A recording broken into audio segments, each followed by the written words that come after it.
श्री कन्हैया लाल निषाद, वह भाजपा से लड़े थे। यहाँ दावा ठोक रहे हैं कि हमें यहाँ टिकट चाहिए भारतीय जनता पार्टी से। इसी तरह से वहाँ भी कोई दावा ठोक दे कि नहीं हमें टिकट चाहिए भारतीय जनता पार्टी से। तो इसीलिए कह रहा हूँ कि बहुजन समाज पार्टी समाजवादी पार्टी के सामने अपना उम्मीदवार घोषित कर दिया है। नमस्कार। जौनपुर की शाहगंज विधानसभा सीट, अभी इस सीट से निषाद पार्टी के श्री रमेश जी विधायक हैं, क्योंकि यह सीट पिछली बार भारतीय जनता पार्टी के जो गठबंधन दल के सहयोगी साथी हैं निषाद पार्टी को गई थी और निषाद पार्टी से रमेश जी यहाँ से चुनाव लड़े थे और विजयी हुए थे। उन्होंने समाजवादी पार्टी के श्री शैलेंद्र यादव उर्फ ललई जी को चुनाव हराया था।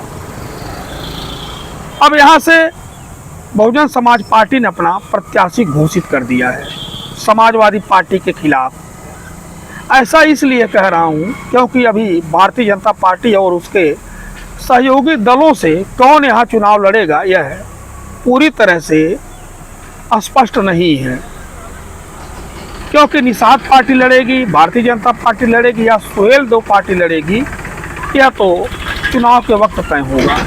लेकिन बसपा ने यहाँ अपना प्रत्याशी डिक्लेयर कर दिया है। सपा से तय है शैलेंद्र यादव ललई, बसपा से यहाँ जुल्फ़िकार अहमद गामा प्रत्याशी हैं जो यहाँ चुनाव लड़ेंगे। आपको बता दें कि बहुजन समाज पार्टी की जो यहाँ 3-4 जिलों के कोऑर्डिनेटर हैं पूर्वी उत्तर प्रदेश के, उन्होंने कहा कि बहन जी के आदेश के बाद श्री जुल्फ़िकार अहमद को यहाँ शाहगंज से प्रत्याशी घोषित किया गया है।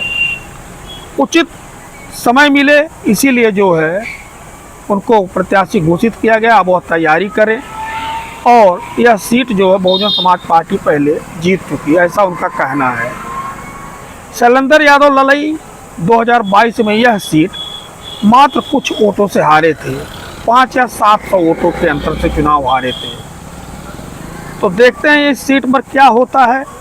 लेकिन आपको बता दें कि 2022 में जब यहाँ चुनाव हुआ तो भारतीय जनता पार्टी और निषाद पार्टी से रमेश जी चुनाव लड़े, पहले स्थान पर रहे, वह चुनाव जीते।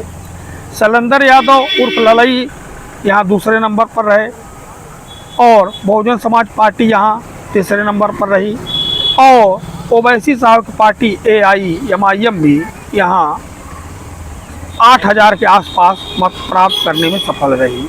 इस तरह से यहाँ का आंकड़ा है।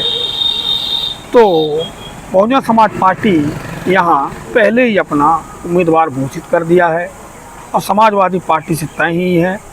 भारतीय जनता पार्टी और उसके सहयोगी संगठनों के बीच में अब यह सीट किसके हिस्से जाएगी यह बात जो है चुनाव के समय ही डिक्लेयर होगा। हालांकि निषाद जी कहते हैं कि यह जो हमारी मजबूत सीट है। अभी जहां यह वीडियो में बना रहा हूँ अतरौलिया विधानसभा, यहाँ भी निषाद पार्टी से श्री प्रशांत सिंह चुनाव लड़े थे। लेकिन अभी देखने को मिल रहा है यहाँ जो 2017 में भारतीय जनता पार्टी से चुनाव लड़े थे श्री कन्हैया लाल निषाद, वह भाजपा से लड़े थे।